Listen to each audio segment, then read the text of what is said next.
அங்கங்கே தண்ணி நிற்கிது, அவங்களும் நம்மளை கூப்பிடுறாங்க, வாங்க வந்து பாருங்க அப்படின்னு. கோமா கூப்பிடல, வாங்க வந்து பாருங்க, நீங்கள் வந்து பார்த்தீங்கன்னா தண்ணியெல்லாம் வடிச்சிரும் அப்படின்னு மகிழ்ச்சியாக கூப்பிடுறாங்க அப்படின்னு ஒருத்தர் பேசியிருக்கார். பேசினது யார்? தமிழ்நாடு துணை முதல்வர் உதயநிதி ஸ்டாலின் அவர்கள். அவர் தான் இப்போ அவர் ஒரு மேடையில் பேசுகிறார். அவங்களுடைய கட்சி நிர்வாகிகள் எல்லாருமே அங்கே இருக்கிறாங்க. அவர் பேசும்போது என்ன சொல்கிறார் அப்படின்னா, எனக்கு சில பேர் தண்ணி தேங்கிடுது அப்படின்னு சொல்லிட்டு ஃபோன் பண்ணி வந்து பாருங்கன்னு சொல்லுவாங்க அப்படின்னு மழை வெள்ள பாதிப்பை பற்றி பேசியிருக்கார். ஏன்னா சென்னையில் பல இடங்களில் மழை தண்ணி டக்குன்னு ஒரு 1/2 மணி நேரம் 1 மணி நேரத்தில் வடிஞ்சு ஓடினாலும் சில இடங்களில் இன்னுமே எப்போவுமே தண்ணி நிற்கிற மாதிரி தேங்கி நிற்கிது. அங்கே இருக்கிற பகுதி மக்கள்லாம் துணை முதல்வர் அவரை வந்து கூப்பிட்டு நீங்கள் வந்து பார்த்தீங்கன்னா சரியாயிடும்னு சொல்கிறாங்களாம். அதுவும் எப்படின்னா கோவமா, ஏங்க என்னங்க வேலை பார்த்துருக்கீங்க, எங்க தண்ணி நிற்கிது எப்போ பார்த்தாலும், இன்னமும் நாங்கள் ட்ரைனேஜ் போட்டோம்னு நீங்கள் ஒன்றுமே தண்ணி ஓட மாட்டேங்குது அப்படின்னு கோவமாலாம் கேட்கலையா.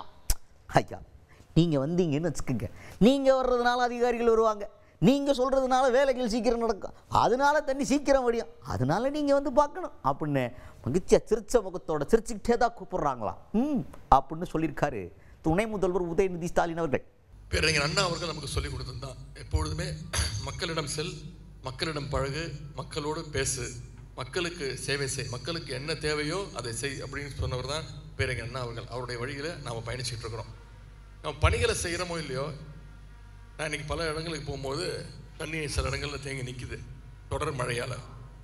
ஒரு மணி நேரம் வெயில் அடித்தா மழை விட்டுச்சுன்னா அங்கங்கே வடிச்சிருது. சில இடங்கள் நிற்கும் போது அவங்க வந்து என்னை கூப்பிட்றாங்க, வந்து பாருங்கள் அப்படின்னு. அப்போ ஒன்றும் கோவத்தோடலாம் அவங்க கூப்பிடல, சிரிச்ச முகத்தை தான் கூப்பிட்றாங்க, வந்து பாருங்கள், நீங்கள் வந்து பார்த்தீங்கன்னா சரியாயிடும் அப்படின்ற நம்ம அரசு நம்முடைய முதலமைச்சருடைய கவனத்துக்கு இந்த பிரச்சனை போச்சுன்னா நிச்சயம் முதலமைச்சர் நடவடிக்கை எடுப்பார். இந்த அரசு நடவடிக்கை எடுக்கும்.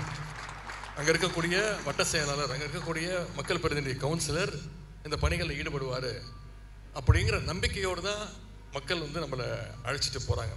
இந்த மழையில் மக்களோடு நாம் இன்னும் அப்படிங்கிறத நம்ம இந்த மழையில் நம்ம நிரூபித்து காட்ட வேண்டும்.